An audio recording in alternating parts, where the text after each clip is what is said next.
Sean Brady, de nouveau enclin à combattre en territoire hostile, Grant Dawson, bien décidé à s'installer dans le top 15, mais aussi toutes les actualités majeures du jour. Nous sommes le mercredi 8 janvier 2025, c'est le moment MMA, soyez tous les bienvenus.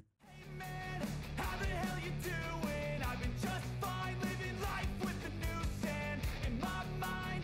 All I hear is music, watching your mouth move. Damn, you look stupid. I feel like everyone's a stranger. Small talk with your narcissist. Grant Dawson, 22-2 et 1 no contest en carrière, sera de la partie à l'UFC 311. Il va affronter Diego Ferreira. Il nous a appris que ça fait déjà 3 ou 4 fois que les deux doivent s'affronter. À chaque fois, le combat est tombé à l'eau pour des blessures de l'un ou de l'autre. Il s'attend forcément à avoir en face de lui un adversaire doté d'une grosse expérience. On lui a forcément demandé si ce combat, comme beaucoup d'autres, quand deux grappleurs sont face à face, va tourner en combat de striking, va se passer debout donc. Lui, il est clair, sa stratégie est toujours la même, c'est d'amener son adversaire au sol et de le maintenir. Maintenant, il est prêt à toutes les éventualités. Il espère forcément qu'une victoire le ferait entrer dans le top 15 et surtout, il aimerait y rester. Il en a marre de faire des entrées et sorties. Il serait, en cas de victoire, à 11-1 à l'UFC. Joli palmarès. Il estime d'ailleurs que c'est le meilleur palmarès hors du top 15. Maintenant, voilà, il pense que son caractère, c'est quelqu'un d'assez réservé, il ne fait pas de trash talk, fait que parfois, quand il y a le choix entre lui ou un autre à faire entrer dans le top 15, c'est souvent l'autre qui lui passe devant. Il prend l'exemple de Michael Chandler, qui est à 2 victoires pour 4 défaites dans la Big League, et qui est pourtant classé, qui est pourtant toujours à un combat de la ceinture. Mais après, il relativise en expliquant que Chandler n'a perdu que contre l'élite, donc ça contrebalance forcément. Il a aussi déclaré que c'était assez intéressant de faire son camp d'entraînement en même temps que des challengers à la ceinture. Je rappelle qu'il s'entraîne à l'American Top Team. Il y a quelques mois, il était sur la carte de Dustin Poirier face à Makhachev. Les deux ont donc fait leur camp d'entraînement en parallèle. Ça le motive, il voit où est son niveau par rapport à l'élite. Et puis là, il va combattre sur la même carte que Tsarukyan contre Makhachev. Les deux sont aussi de la même salle. Donc voilà, ça lui permet d'évoluer en parallèle de champion ou en tout cas de prétendant à la ceinture. Et d'après lui, c'est quelque chose qui le motive énormément. Place à un jeune prospect maintenant, tout droit venu de Nouvelle-Zélande, Navarro Stirling. Vous m'excuserez, je ne sais pas si on dit Navajo ou Navarro. Je pense qu'on dit Navarro. Il est à 6-0 en carrière. Il a été ultra actif cette année. 4 combats entre mai et décembre, dont un au Dana White Contender Series et un à l'UFC. Il aimerait continuer sur sa lancée et combattre 3 ou 4 fois en 2025. Son dernier combat a été assez critiqué, voilà, on aurait aimé qu'il termine, ou en tout cas, les fans auraient aimé le voir s'imposer avant la limite. Lui répond que seule la victoire compte, que malheureusement les gens ne se souviennent toujours que du dernier combat. Je dis malheureusement, mais du coup, si à sa prochaine apparition, il met un gros KO, ça va changer. Et puis de toute façon, il part du principe où en enchaînant les victoires, les fans finiront par l'apprécier à un moment ou un autre. Pour la suite, il aimerait quelqu'un avec une renommée, histoire de lui voler un peu sa hype, comme on a pour habitude de dire. Un gars qui soit a de la notoriété, soit est sur une belle série de victoires, ce qui lui permettrait à lui de gagner un peu en popularité. Et puis il est aussi assez confiant que s'il continue de gagner, il pourra par la suite choisir ses adversaires et appeler des gros noms. Il a aussi déclaré avoir un gros respect pour Alex Pereira. On lui a demandé, d'après lui, entre Projaska et Hill, qui est la plus grosse menace pour le Brésilien, qui pourrait avoir sa revanche. D'après lui, aucun des deux. Pour battre Pereira, il faut mixer les choses, c'est du MMA et pas du kickboxing, c'est ce qu'il a déclaré. Seul Israël Adesanya pouvait le battre debout. Alors je rappelle quand même que lui et Adesanya sont des partenaires d'entraînement, ils appartiennent à la même salle, donc ça peut expliquer un peu ses propos. Vous pourrez me dire que de toute façon, oui, Israël Adesanya l'a mis KO en MMA, donc quelque part, il a un peu raison. Et puis sinon, il est très heureux d'être maintenant à l'UFC. Pendant 7 ans, il n'a combattu que en Nouvelle-Zélande. C'est seulement depuis cette année qu'il s'est expatrié. Et son meilleur moment de l'année, forcément, c'est quand Bruce Buffer a prononcé son nom dans l'octogone. Il le dit, ça a été un moment énorme pour moi, énorme dans ma carrière. Et il espère forcément qu'il y en aura d'autres. Et direction les poids welter maintenant avec Sean Brady, 17-1 en carrière. Il est sur 2 victoires consécutives face à Gastelum et Gilbert Burns. Il voulait revenir dès le mois de janvier. Malheureusement, l'UFC n'avait rien pour lui. Sa femme va accoucher en février, mais il est prêt à remonter dans l'octogone dès le mois de mars, idéalement en Angleterre face à Leon Edwards. Alors ça, c'est assez intéressant, hein, parce que lui, sa seule défaite, c'est face à Bilal Mohamed. Ça a eu lieu il y a 2 ans, si je dis pas de bêtises. C'était à Abu Dhabi et il avait mis ça énormément sur le dos du voyage. Il avait déclaré, suite au combat, qu'il ne voulait plus aller à l'étranger, qu'il voulait seulement combattre aux États-Unis. J'avais dit hein, il y a à quelques reprises que c'est bizarre quand tu veux être champion de ne vouloir combattre qu'aux États-Unis, tu bloques un peu l'UFC, c'est pas forcément la meilleure chose à dire. Et puis surtout, mentalement, on avait l'impression qu'il n'avait pas réussi à passer au-delà de la défaite. Là, je trouve que c'est bien. Il met un point d'honneur à aller à l'étranger. Il a insisté là-dessus. Il veut laver un peu cette défaite. Voilà, le fait d'avoir été à l'étranger, d'avoir perdu. Il veut se remettre sur le droit chemin, prendre une victoire en terre hostile, ce serait l'idéal pour lui. Maintenant, si ça ne se fait pas, il vise la carte de Miami au mois d'avril. Pourquoi pas contre Jack Della Maddalena. Alors, je vous disais hier qu'il y aurait sûrement un Edwards, Jack Della Maddalena dans les tuyaux. On ne sait pas ce que ça va donner. Sinon, il est assez fan de Kamaru Usman, donc il aimerait pourquoi pas l'affronter. Et puis pour 2025, il aimerait combattre au moins 3 fois, mais il n'y croit pas trop. Il pense que ça sera plutôt 2. L'avenir nous le dira. On a aussi Islam Makhachev qui a évoqué la retraite. On lui a demandé est-ce que tu te bases sur un âge? Est-ce que tu te bases sur un palmarès? Lui répond que pas du tout. Le jour où il arrêtera, c'est quand à la salle, les jeunes seront meilleurs que lui, qu'il n'arrivera plus à suivre. Voilà, il va sentir à ce moment-là que le train est passé, que c'est le moment pour lui de se retirer. Et je pense, moi personnellement, que ça peut être un très bon indicateur. Il est aussi revenu sur son bif avec Ned Diaz. On le sait, Diaz leur a déjà envoyé des bouteilles d'eau. Diaz dit qu'il a giflé Khabib, etc. Lui, il y a une version qui est tout autre. Il dit oui, c'est vrai, quand il y a les caméras, il est assez virulent. Maintenant, je l'ai croisé dans un ascenseur d'un hôtel, tous les deux.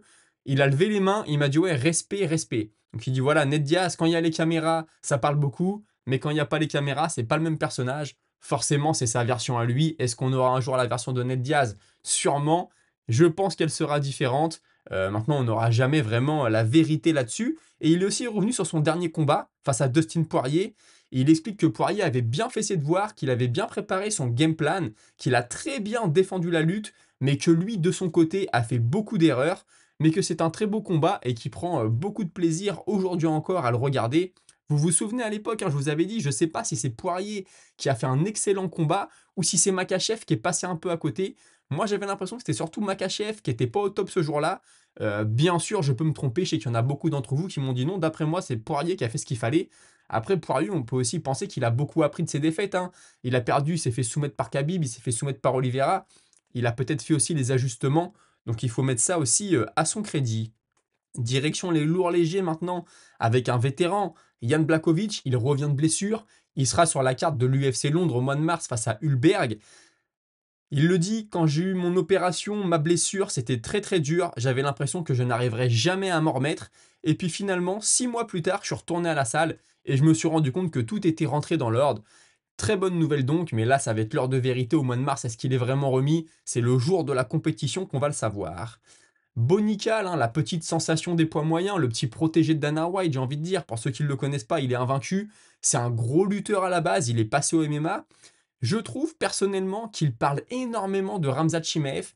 Très régulièrement, on voit des vidéos qui sortent sur sa chaîne YouTube. Et là, il explique que d'après lui, s'il devait affronter Chimaev, Chimaev va commencer très fort, mais lui va savoir défendre la lutte.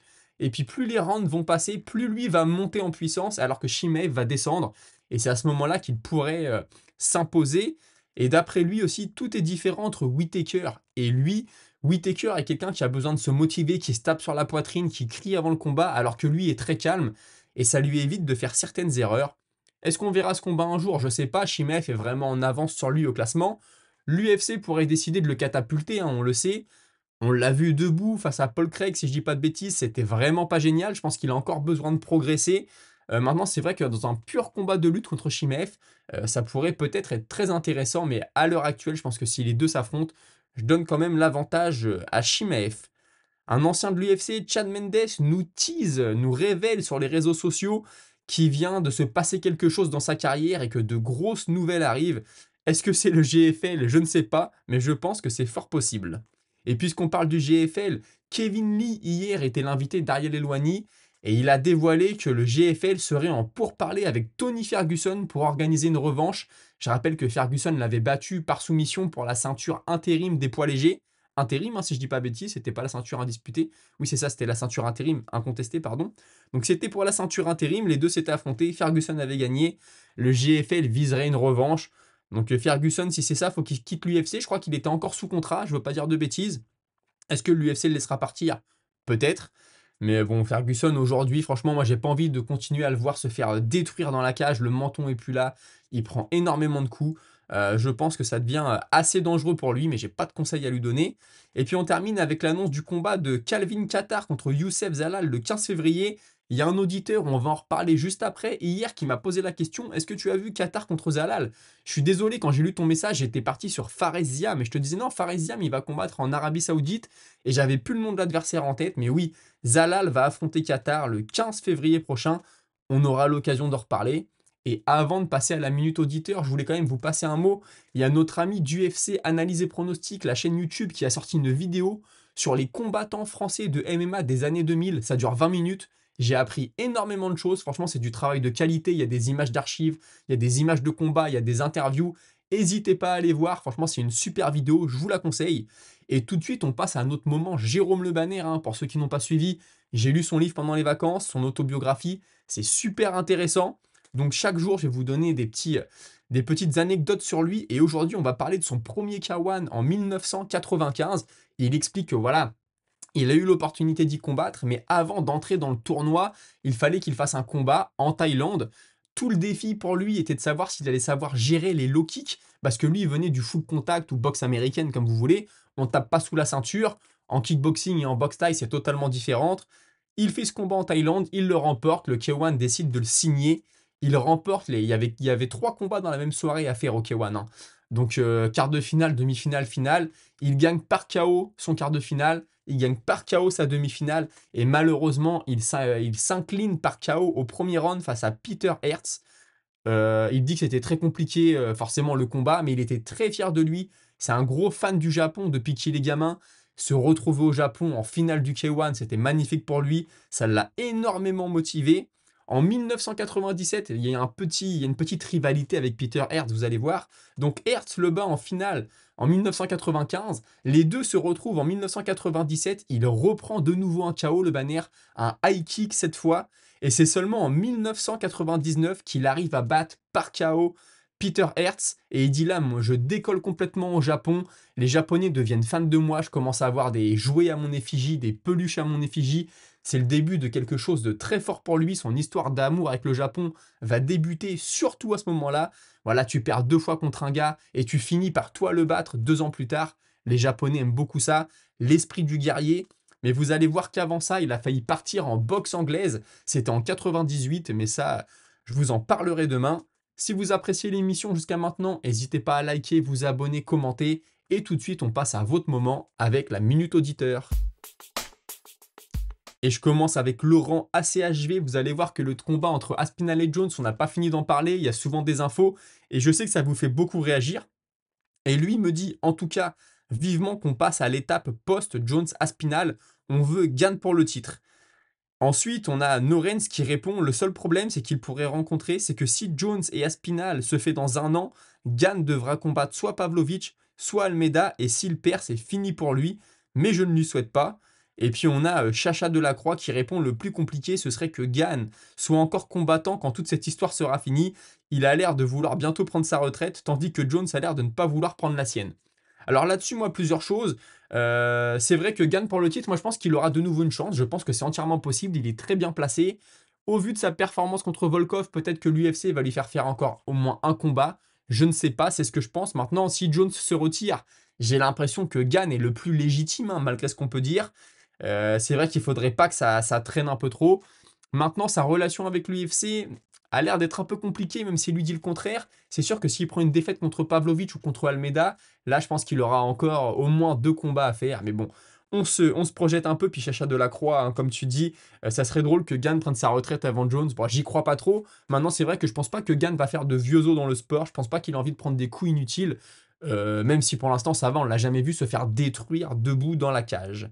Toujours Chacha Delacroix qui me dit Jones est tellement vicieux qu'il serait capable de faire des sales coups pour flinguer Aspinal. C'est une sorte de Cormier contre Jones, good guy contre bad guy, sauf que les âges sont échangés. Cormier était le vieux des deux à l'époque. Ce serait super que Aspinal le venge. Je suis d'accord avec toi, Jones est connu pour être un combattant assez sale dans la cage, hein. On se rappelle, Daniel Cormier à l'époque avait dit tout ce que je sais, c'est qu'il va m'envoyer des high pokes. Mais bon, après, c'est pas. Bon, les high pokes, c'est interdit, mais Jones, voilà, il va jouer de tous les vices possibles pour s'imposer. On le connaît, c'est sûr et certain. Hicham Bay qui me dit sinon, tu as des infos sur la carte du 15 février à l'Apex avec Canonnier contre Rodriguez. Zalal ferait son retour contre Qatar. Bah, du coup, je m'excuse, hier, je t'ai répondu n'importe quoi. J'ai pas plus d'infos. Les interviews vont pas tarder à tomber, à mon avis. J'ai vu que Zalal en avait fait une. Je vais vous en parler dans les jours et dans les semaines qui viennent. Mais en effet, Zalal va affronter Qatar s'il n'y a pas de blessure, bien sûr. On a Xavidov, petite blague, qui me dit le banner contre Jake Paul. Ça m'a fait sourire, je vous la partage. Cool de Shanghai qui nous dit pour ce qui est du GFL, je pense que Vanderlei Silva aura le même statut que Cain Velasquez, manager ou coach d'une équipe. Envoyer Vanderlei dans la cage à presque 50 ans pourrait avoir des conséquences très graves pour lui. En plus, il vit avec des séquelles, perte de mémoire, changement d'humeur, à cause des chaos et commotions qu'il s'est pris. Si le boss du GFL le fait combattre contre un plus jeune, ça veut dire que c'est quelqu'un d'irresponsable, même s'il met en valeur les couvertures médicales et qu'il met pour le GFL. T'as raison, moi, quand j'avais vu Vanderlei Silva, je pensais qu'il allait combattre. Maintenant qu'on sait que Velasquez va être manager, peut-être que lui aura la même chose, hein, l'équivalent. D'ailleurs, j'ai écouté une interview de Velasquez, je vous en parlerai dans la prochaine émission, assez intéressante. Il fait un point sur sa vie et il explique un peu son rôle au GFL, tout ça. Je vous en reparlerai, mais je suis assez d'accord avec toi. J'espère pas que Vanderlei va monter dans la cage. Ça deviendrait, je pense, assez dangereux. Shrumito qui me dit pour revenir sur un fight Jones-Aspinal, le résultat du fight sera de toute façon historique. Soit Jones finit Tom et il arrête sa carrière sur son invincibilité et il restera le GOAT incontesté pour un long moment. Ou alors Tom le fait tomber et il restera un bon moment comme celui qui a réussi à faire tomber le GOAT. J'espère voir ce combat. C'est vrai que dans tous les cas, ça va être historique.